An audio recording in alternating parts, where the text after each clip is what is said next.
My name is Peyton Ward, and this morning I stood at the far end of Harbor Lane watching blue and red wash over snow like a breathing wound.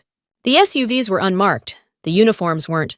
Military police fanned out with a precision I knew by muscle memory, while agents from the Coast Guard's investigative unit climbed my front steps like they owned the tempo of the day.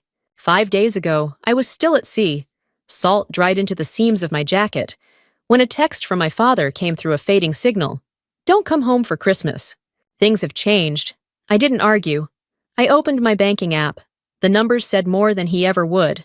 Now, a lead agent lifted a gloved hand, and the whole street seemed to hold its breath. Neighbors cracked their doors. Someone whispered my name. Through the window, I saw my father freeze, a coffee mug tilting until a dark thread ran down porcelain and disappeared. People think revenge looks like shouting. They never talk about the kind where you don't move at all. I kept my hands in my coat pockets and watched the porch where my flag bracket sat empty. The wood around it a paler square where sun used to bless it. I didn't come to knock. I came to listen to the law knock for me. And when the first boot cleared my threshold, I understood that whatever change started here, not with him, but with me. By the time I cleared the Harbor Road and turned onto Harbor Lane, my mind had already traced every step from the curb to the porch. The house sat where it always had, shingles darkened by salt air, porch rail leaning just slightly to the left. It should have felt like an arrival. Instead, it felt like a test I already knew I'd fail. I parked at the far end of the block, engine ticking in the cold. From there, I could see the wreath I'd hung last December was gone. The flag bracket was still bolted to the post, but bare, a pale square of wood showing where sunlight once kissed the fabric. The welcome mat wasn't mine, either flowery cursive that read "Home Sweet Home," like a joke I hadn't been invited in on. My key stopped at the first turn. New locks. The door swung open before I could knock. She filled the frame first, his new wife's soft sweater, sharp eyes, and a smile that didn't try to hide its edge. My father stood behind her, coffee mug in hand, steam curling into the cold between us. "You don't live here anymore," he said, each word clipped, like he'd rehearsed them. "We need the space." I looked past them, scanning for something familiar. The quilt chest my grandmother gave me was shoved against the opposite wall. Boxes I'd never seen sat open, spilling clothes that weren't mine. The air smelled faintly of cinnamon candles, masking something sour. "I'll get my documents," I said, keeping my voice flat. "You don't have anything here," she replied before he could speak. "We cleaned. Storage took the rest." He didn't contradict her. I turned without another word. Boots thudding on the porch boards I'd meant to replace last summer. Each step back to the street felt heavier, the cold biting harder. I didn't look over my shoulder. Rage was a current I couldn't afford to wade into. At the car, I sat until the tremor left my hands. Then I drove to base housing and pulled the black hard case from under my bed. Inside were the copies of everything that mattered: the deed, the mortgage, the insurance binder, the joint account records. On top, I placed my phone, its camera still holding the image I'd taken minutes earlier, an empty flag bracket, the shadow of what used to be.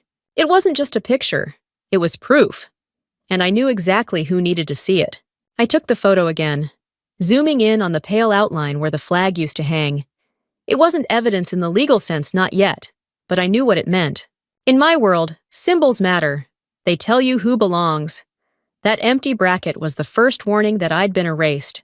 The next morning, I drove to Harbor Brew, the only place in town where you could sit for hours and no one would ask why. The smell of espresso and baked cinnamon wrapped around me. But it didn't settle anything. Jack Renner spotted me before I reached the counter. He'd traded marine fatigues for an apron years ago, but the limp in his left leg still told his story. "Ward," he said, sliding a mug toward me. "You look like someone's about to make a very big mistake." "My father," I said simply. "While I was deployed, he drained the joint account, every paycheck, moved into my house, changed the locks." Jack set the coffee pot down with a quiet thud. "You're telling me he took your pay while you were active duty?" I nodded. "That's not just wrong," he said. "That's a federal offense." The word federal landed like a steel plate. I'd been thinking of this as personal a betrayal that lived in our bloodline, but hearing him name it changed the frame. "You remember Lucas Keene?" Jack asked. "CGIS? You worked with him on that smuggling case off Barrow Point." I remembered how Keene's questions were like sonar, mapping truths you didn't know you were carrying. 2 years ago, I thought I'd never need that number he'd given me. Jack leaned closer. "This isn't a local cop job. You hand Keene proof. He'll walk right up to your father's door, and he won't knock like you would." That night, I cleared my kitchen table, set the black case on top, and opened it like a weapon I'd kept oiled. Deed, mortgage, bank statements showing each deployment deposit, withdrawal slips, all signed with my father's hand. The text telling me not to come home. The photo of the empty bracket. I wrote the email in the same tone I'd use for a mission report, facts only. No adjectives. The subject line read, "Suspected financial exploitation of active duty service member."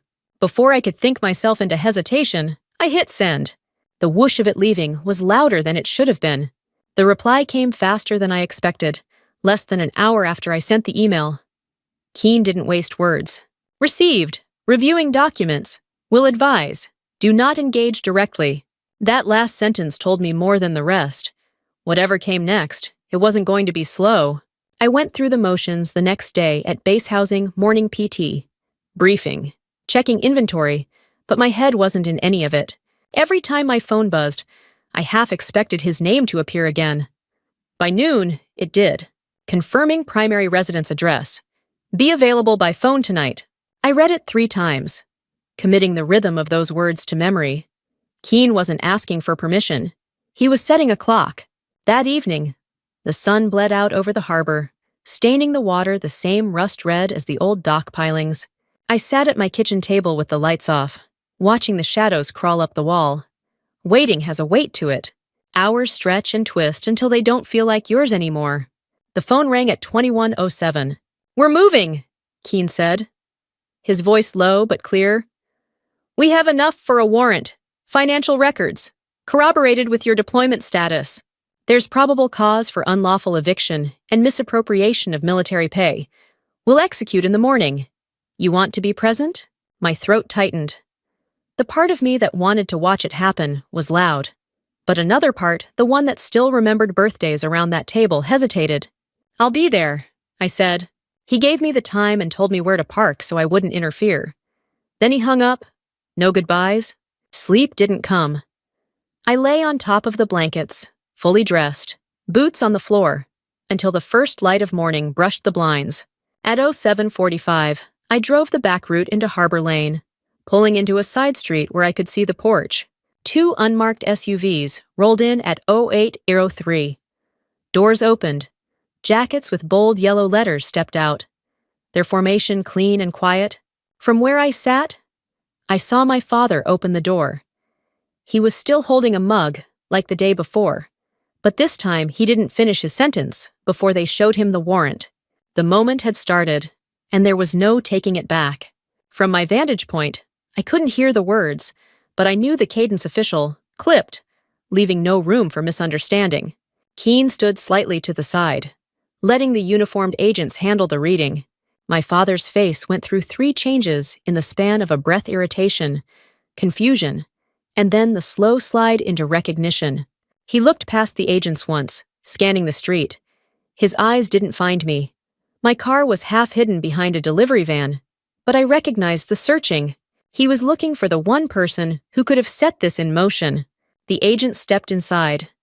The new wife appeared in the doorway behind him, her robe cinched tight, one hand pressed against her mouth. They disappeared from view for several minutes. And when they emerged, my father was holding a small cardboard box just big enough for documents. A phone, maybe a wallet. Not the image he'd ever imagined for himself. Keene followed him down the steps, speaking low. My father shook his head once, sharply, the way he used to when he wanted to end an argument before it began. This time, it didn't end anything. 2 agents flanked him, guiding him toward the SUV. I stayed still until the door shut and the engine rolled away. Only then did I start the car and pull out, keeping my distance. I wasn't following to gloat. I needed to know where they'd take him county first, then likely transfer. At the intersection by the marina, the SUVs turned right toward the federal building. I turned left, heading back to base housing. My hands were steady on the wheel, but there was a hollow somewhere under my ribs. Back inside my apartment, I set the black case on the table again. Everything was still there: deed, mortgage, statements. Proof, intact. But the photo of the empty bracket caught my eye. That piece of metal, that bare square of wood, had been enough to tell me the truth before anyone else did. It was the signal that something had shifted, that a line had been crossed and couldn't be uncrossed. Keene texted me an hour later, in custody. "You'll be contacted about restitution proceedings." I typed back a simple "understood," "no thank you," no victory lap. Just the acknowledgement that the next chapter would be about repairing what could be repaired and accepting what couldn't. The day after his arrest, Harbor Lane was quieter than I'd ever known it. No lawnmower hum, no screen doors banging, just the wind pushing through the gaps in the fences. Word travels differently in small towns, faster, sharper, and without mercy. I went back to the property mid-morning, not to step inside, but to see it with my own eyes. The locks had been replaced again, this time with bright brass cylinders that still smelled of machine oil. A printed notice was taped to the glass property under federal investigation. Unauthorized entry prohibited. It wasn't the home I'd left years ago. The siding needed paint. The roses my mother had planted were choked with weeds, and that empty bracket still clung to the porch beam, a silent witness to everything that had unfolded. "Mrs. Harkins from across the street came out, cardigan pulled tight despite the sunlight. She stopped halfway down her walk, studying me like she was deciding whether to speak. "I heard you were overseas when it happened," she said finally. I nodded. I was. She hesitated, then added, "Your father told people you signed it over to him, said you didn't want the responsibility." The lie sat between us like a bad smell. I didn't bother correcting her. The paperwork in the federal building would do that for me soon enough. Back at my apartment, I opened my laptop to an email from a legal officer with the Judge Advocate General's Corps. They'd been looped in by Keene military pay misappropriation. Was their jurisdiction too? The message was formal, but the subtext was clear: they would pursue restitution aggressively, and I wouldn't have to fight it alone. For the first time in weeks, I let myself lean back in my chair and close my eyes. Not in relief, there was still a court process ahead, but in the knowledge that the weight wasn't mine to carry anymore. That evening, as the harbor lights flickered on, I deleted my father's number from my phone, not out of spite, but because there was nothing left to say that could matter more than what was already in motion. The door had closed, and I wasn't going to be the one to open it again. 3 months later, I walked into the federal courthouse in downtown Portland. The air inside had that dry, recycled chill that seeps into your sleeves no matter how tightly you button them.